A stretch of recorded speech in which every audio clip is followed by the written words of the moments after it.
working with your sales team, trying to make a deal on, I think, my first BMW. And, like always, needed a sales manager to get involved in the negotiation. And they were running paper and pen back and burning through ink.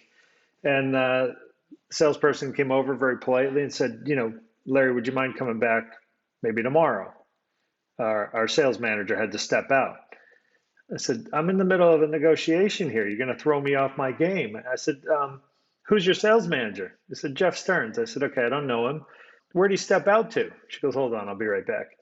So she comes back and she says, I don't know if I should tell you this or not, but he went trick-or-treating. I said, trick-or-treating? I said, how do I even answer that? Either he's an adolescent or he's got a great family that he cares about. And the answer was, you have an amazing family and you always put them first. And I thought to myself, you know what? This is a good guy. I got to meet him and I'll come back. So a couple hours later, you called me, if you remember, and you said, hey, I'm back from trick-or-treating. Let's get that car deal wrapped up.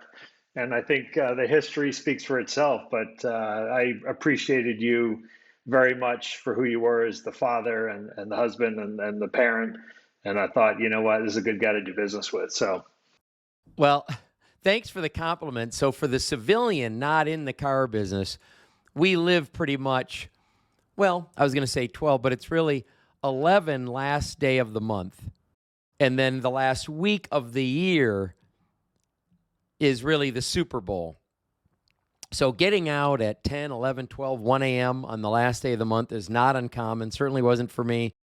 And then the last week of the year, Christmas to New Year's, or a couple days after New Year's, depending on where the weekend falls, where the manufacturer finishes out the year.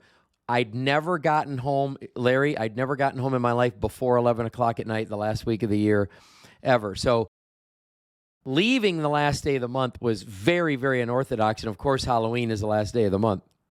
So, but my kids knew once the trick-or-treating was done and we ate a few together, I was going to be heading back because there'd be a few hours to go. This has been Jeff Stearns, Connected Through Cars.